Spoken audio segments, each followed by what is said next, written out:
there. This is Author. My name is Sven Davison, and this episode is a continuation with Rex Pickett, where he'll be talking about Sideways and how he got it from a book to a screenplay to a movie, and here we go. Walk me through the evolution of, you started as a short story, Two Guys on Wine, and that was the bar Epicurean or something like that. It was in Santa Monica, but then how did you go from that short story to the book to the screenplay to the play? I mean, can you kind of walk the whole journey? Well, as I said earlier, after my second feature film failed, although we sold it to Island Pictures and then they butchered it and then it bombed, and then my marriage went south, and then, my dad had a triple bypass, but he had a massive stroke during the triple bypass and was plunged into an irreversible coma, and I had to get them to pull the plugs on him. And then a year and a half after that, my mother had a massive stroke, full left side paralysis. I mean, things just kept getting, worse and worse. But I never stopped writing. And that's something I always say, I never stopped thinking about writing. In fact, I wrote a script about my mother that ultimately ended up being in Vertical. It was called The Road Back, option 4 times, I never made. All these things are building towards it. So I'm also now going up to the San Ynez Valley to get away from, obliterate reality, I guess, in a non-medicating way. And so that's part of the process of Sideways, was going up there and seeing it, but it didn't click until I said, God, this is a great place. It's inexpensive. It's only a 2-hour drive from LA. Now it's like 3 hours with the traffic. Yeah. But, and there's a great golf course, and oh my God, there's wineries, and the tasting rooms are free. Now it's like $5 or $15 for the premium tasting, or whatever. It's ridiculous up there now. And I went up with a friend of mine, Roy Gittins, who's an electrician on my second feature film, and he is the life of a party. He's very, I can really make him laugh, and we would go from tasting room to tasting room. And at one point he said to me, Rex, you should write a screenplay about this. So I came back and wrote this script called Two Guys on Wine. I thought, yeah, he's got something there. And for some reason, it just didn't work. It felt kind of puerile. Bear in mind, screenplays are all written in third person. He did this, she did that, or whatever. Meanwhile, I had been going to, it was my only social outlet, I'd been going to these wine tastings at a small wine store on Montana Avenue in Santa Monica, which was interesting because it was a little cordoned off area in the back, and it was called Epicurus, the wine store.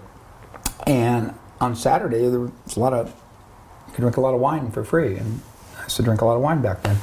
And it was really my only social outlet, but I was learning about wine, and this is an important thing because it's an important part of Sideways, Chile too, because I don't like I found wine when people were talking about it, and there is an element of snobbery and money, and we can get into that, but I found that there was something about how wine inspired and evoked language, and I love words. I love language, the way people would describe stuff. I love the subjectivity of wine. People would drink it, and the fact that there is a level of book learning when it comes to wine. I've actually learned more about wine from reading.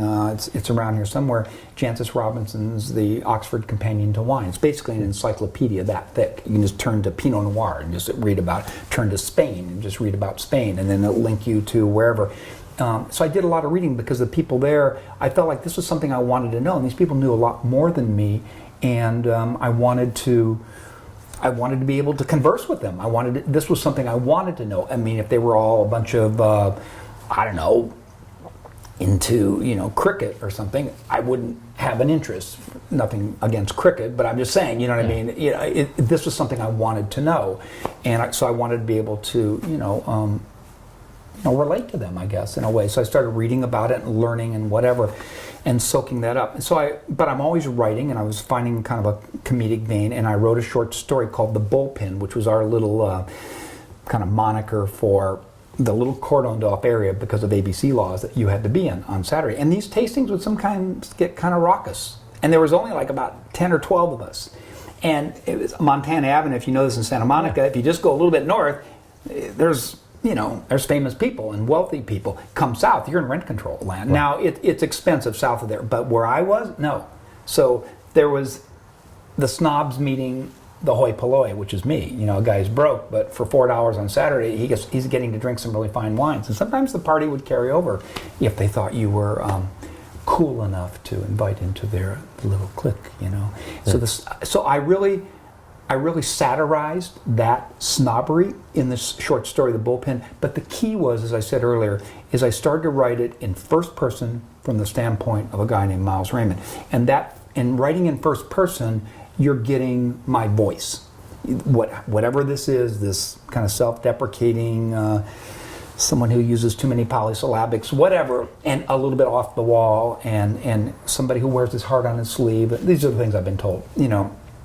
And like I said, when I got to the end, and I'd already written the screenplay that didn't work, Two Guys on Wine. And when I got to the end of it, I thought, wait a second, Jack is coming. And I literally stood up from my chair.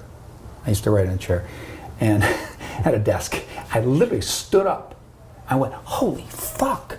So you have to go back to the mid-90s of me going up there playing golf and going back like every probably 3 weeks or a month. I'd go back and, you know, I'd stay at the Windmill Inn. It's now called the Sideways Inn, by the way. Right. You know, I can't even afford to stay there. But and then I'd eat at the Hitching Post, and then I found, oh, there's wine. I'd go over to Sanford, just be me and Chris Burroughs, the guy who's in the movie with the hat. Okay. Just him and me. That's it. But I introduced him to Alexander, so then he said, well, we'll have him in there, and he has 2 lines of, you know, dialogue, and then fame went to his head and whatever.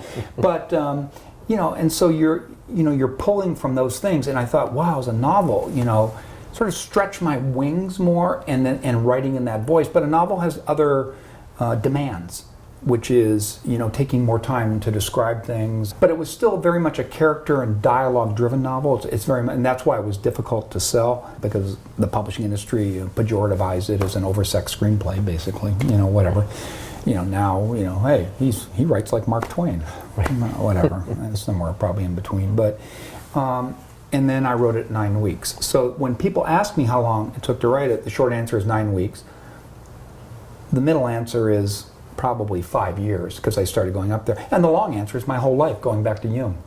Because I'm still drawing, bear in mind, Jung, volume 6, psychological types, introvert, extrovert, feeling, thinking.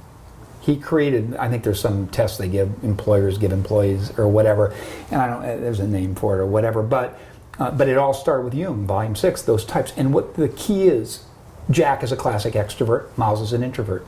Miles has a dominant function of thinking, Jack has a dominant function of feeling.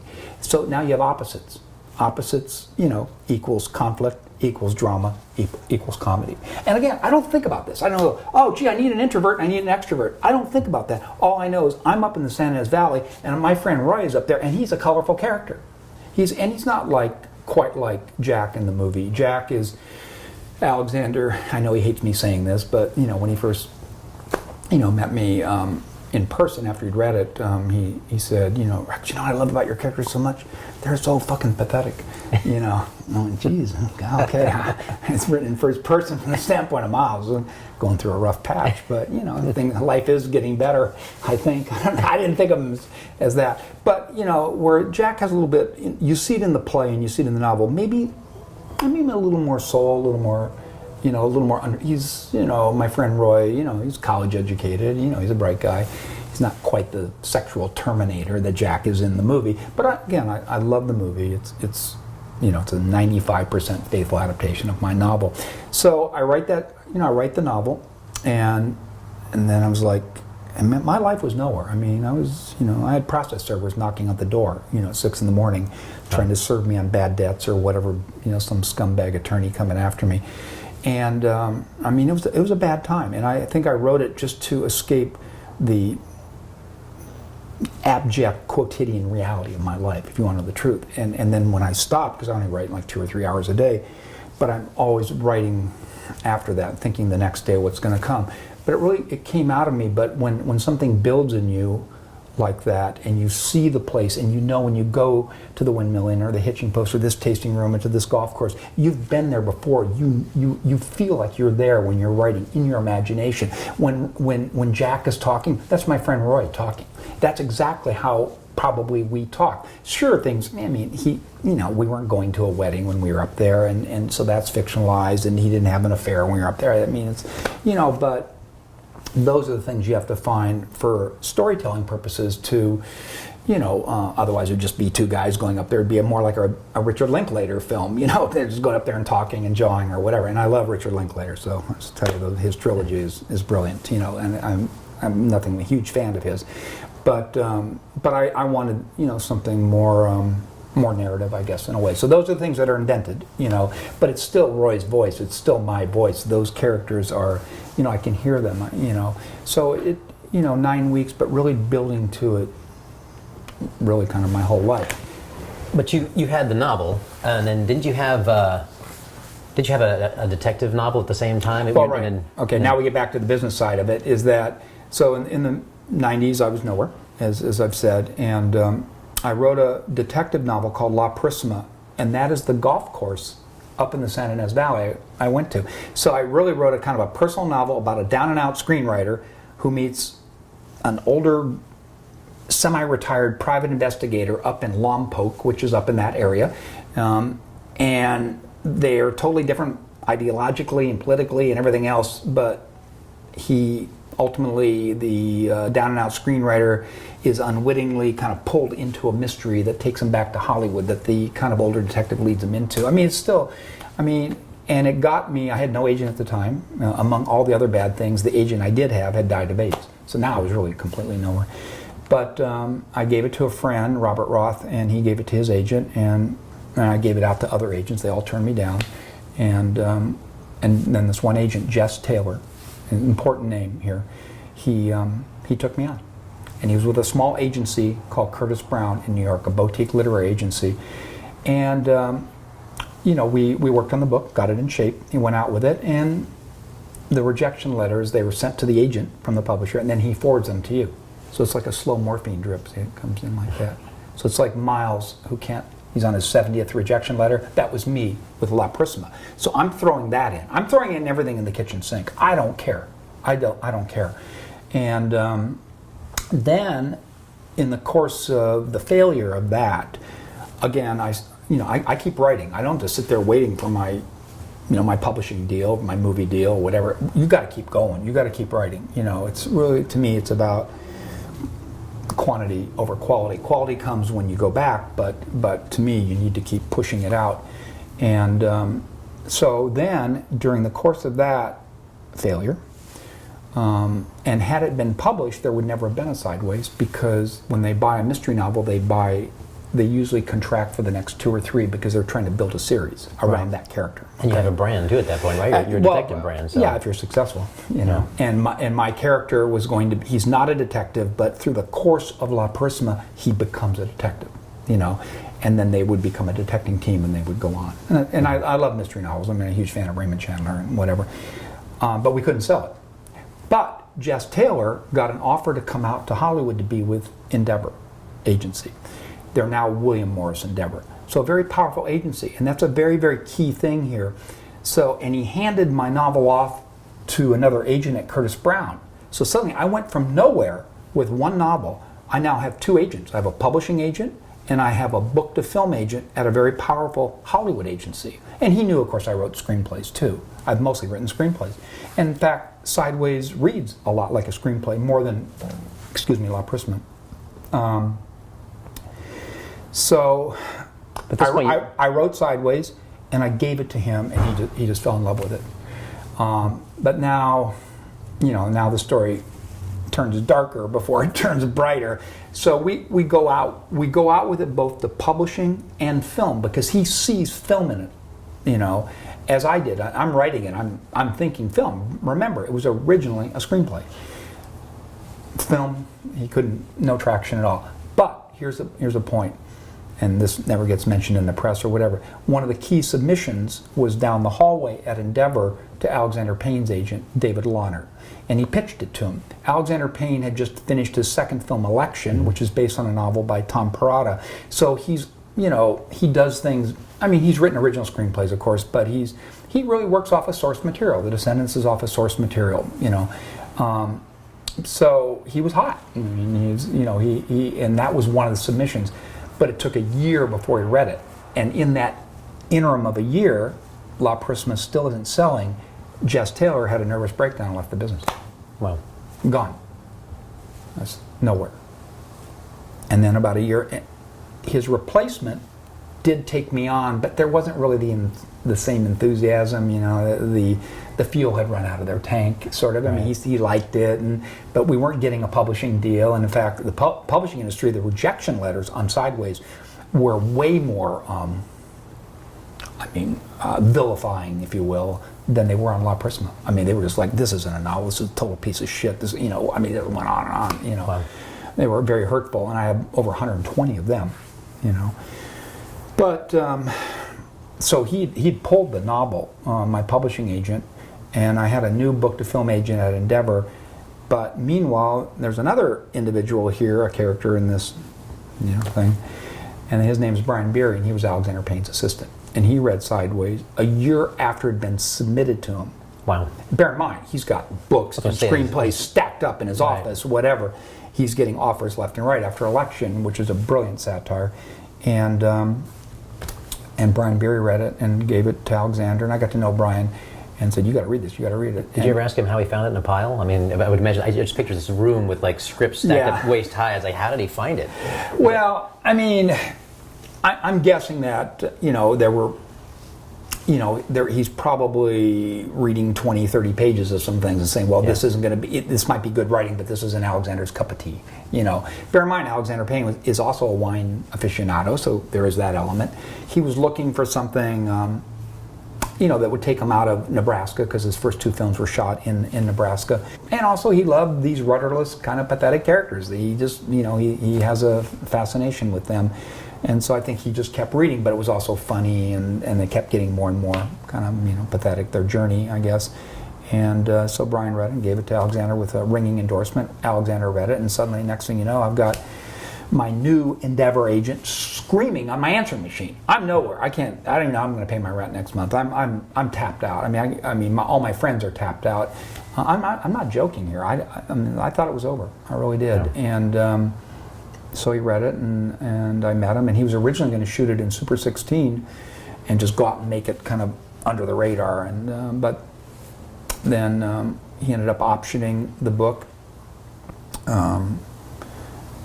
And then I get a phone call, and then we took a trip up the San Ynez Valley, just the two of us. I showed him the locations.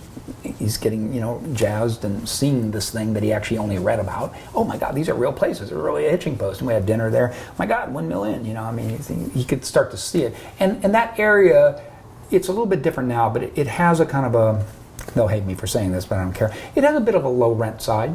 There's Solvang up there, which is this kitschy little tourist place that was just built literally to draw the RV crowd.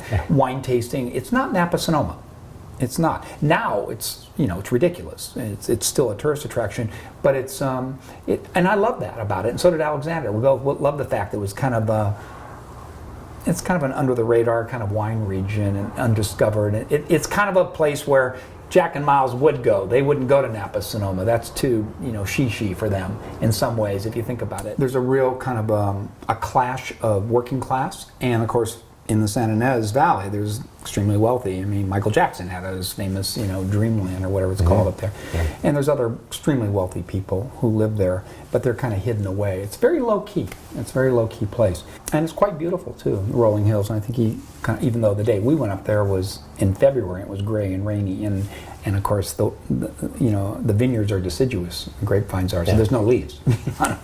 But he loved that. You know, I love the stark, desolate beauty. I go, wait a second, you got to shoot this in the fall when they're picking the grapes, which they ultimately did. They shot in the fall, but you're going to shoot whenever you shoot. But he loved the kind of wintry, you know, desolation of it, and that's cool, you know. But so we came back, and he hadn't written the screenplay yet, and I get a call, but he'd optioned it, and I got a call from him. He said, Rex, he asked me some wine advice. And then he said, very casually, you know, I got to make this other film.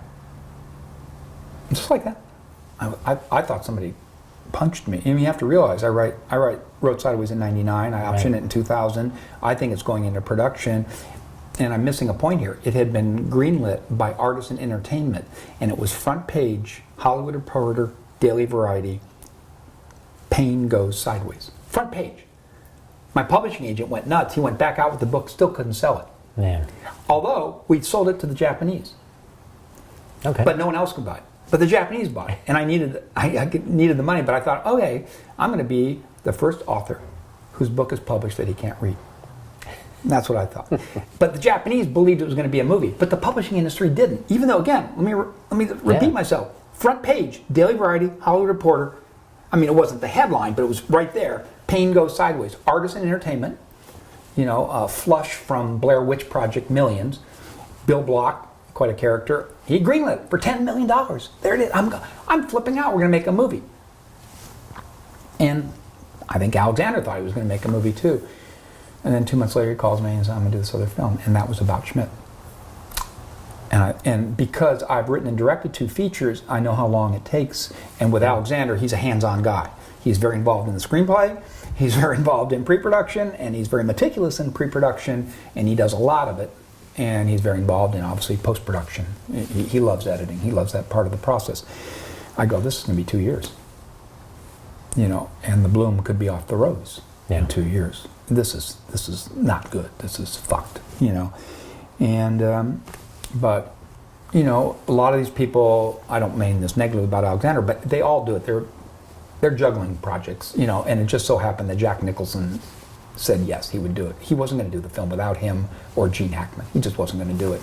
And when he said yes, it was a chance to work with Jack Nicholson, And there's probably other reasons that he would know that I don't know. But actually, aside from the terror that this project of mine that had been greenlit for $10 million, and documented, in the trade newspapers, was not the terror of it not being made.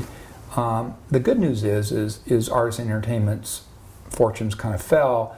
Alexander, after About Schmidt, had more power inside Hollywood, and so he was actually able to make a film with 2 completely unknown actors, because I'm not sure he would have that ability today. I honestly, the film he's doing now, it's a much more expensive film, right? But he had to get a star to do it, But he was able to do it, and Fox Searchlight, their fortunes have changed to some extent. But back then, Peter Rice, who was the head, wonderful man, he said I think he had up to $15 million. He could greenlight anything, and he couldn't be overruled by anyone at Fox or Rupert Murdoch. Nobody. At $15 million, they couldn't. That was his deal. That was a good deal. That was a good deal. So Alexander basically approached him and said, Alexander cast it. He wrote it, and then he cast it before he then went around to who was going to give him the financing. Because that's the control he wanted. He's saying, here's the package. It's about 2 guys going wine tasting, written by Rex Pickett. I'm the director, and it stars Paul Giamatti and Thomas Hayden Church. And he took it to, I probably shouldn't tell this story, but I think they took it to a major studio, and a very, very famous person I'm not going to name him. And they said, we love this project. We want to do this, And but Paul Giamatti, we're not going to give you $30 million for a film starring that homunculus. Literally. Wow. I mean, this is how brutal Hollywood can be. Oh yeah. And it's like, but I think they owed this particular major studio a look or something. I don't know what, a courtesy look or whatever. It's like, that's how nasty Hollywood can be. The guy he's brilliant in the movie. Oh yeah, he's a great actor. He's got so much soul and feeling and he's just fantastic in it. But Alexander's just like, next. And so Fox Searchlight, and obviously they were fresh off of Juno and they were having a lot of successes. When they get behind a project, they just, they'll just pour money into it, whatever. So it turned, but I still had to sweat out 2 years, but it all worked out better with Fox Searchlight, ultimately. Opens with Miles is now a successful author, but he's not rich, and he's doing a corporate outing up in the San Ynez Valley where Sideways took place. So he's really almost become a victim of his own success, if you will. And he reunites with Maya, and their relationship didn't work out. There's still some heart there. There's still some feelings there. She's now married. And we get the sense that in the intervening years, he tippled a little too much, that success went to his head. He didn't handle fame very well. He's once again rudderless and a little bit lost. And then Jack comes up, is now divorced, but he has a kid. In the opening, Miles gets offered a chance to go to the country of Chile, which has tremendous wine that we don't see up here, to research a novel. Please subscribe so my dad can make more videos like this. Thank you.